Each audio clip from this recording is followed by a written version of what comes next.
Pandesal o kanin, ano masustansya? Ano pang dieta? Payo ni Doc Willie Ong.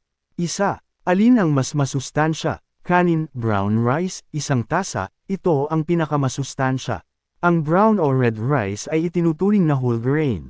Mayaman ito sa fiber, B vitamins, at magnesium. Mababa rin ito sa sodium, asin, at walang dagdag na asukal. Kanin, white rice, isang tasa, katamtaman ang sustansya.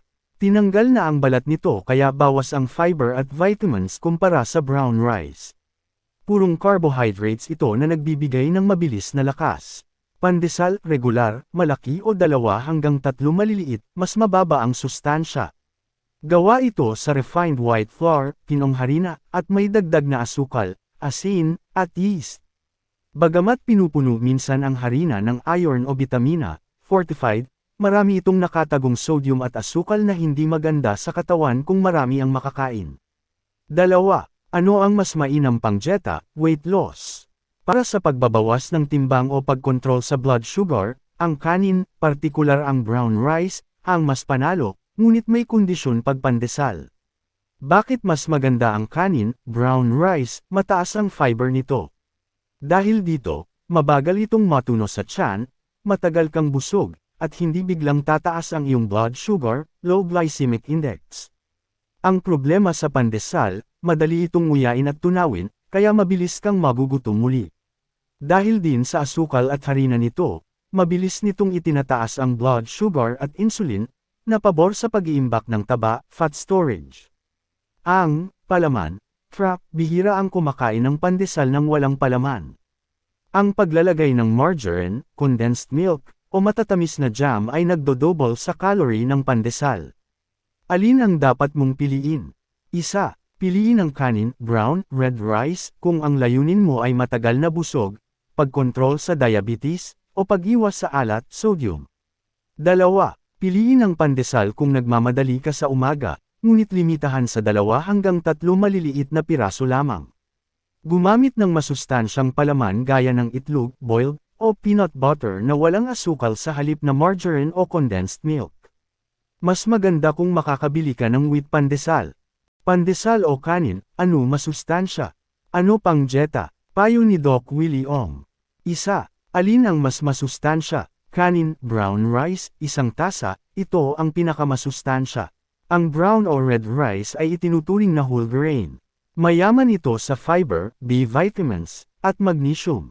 Mababa rin ito sa sodium, asin, at walang dagdag na asukal. Kanin, white rice, isang tasa, katamtaman ang sustansya.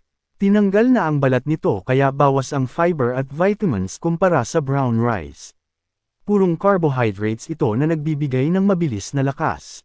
Pandesal, regular, malaki o 2 hanggang 3 maliliit, mas mababa ang sustansya. Gawa ito sa refined white flour, pinong harina, at may dagdag na asukal, asin, at yeast. Bagamat pinupuno minsan ang harina ng iron o bitamina, fortified, marami itong nakatagong sodium at asukal na hindi maganda sa katawan kung marami ang makakain. 2. Ano ang mas mainam pang dieta, weight loss? Para sa pagbabawas ng timbang o pagkontrol sa blood sugar, ang kanin, partikular ang brown rice, ang mas panalo, ngunit may kondisyon pagpandesal. Bakit mas maganda ang kanin, brown rice, mataas ang fiber nito?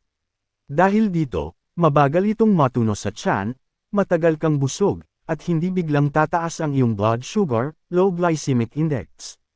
Ang problema sa pandesal, madali itong nguyain at tunawin, kaya mabilis kang magugutom muli. Dahil din sa asukal at harina nito, mabilis nitong itinataas ang blood sugar at insulin, na pabor sa pag-iimbak ng taba, fat storage. Ang palaman, bihira ang kumakain ng pandesal ng walang palaman. Ang paglalagay ng margarine, condensed milk, o matatamis na jam ay nagdodouble sa calorie ng pandesal. Alin ang dapat mong piliin?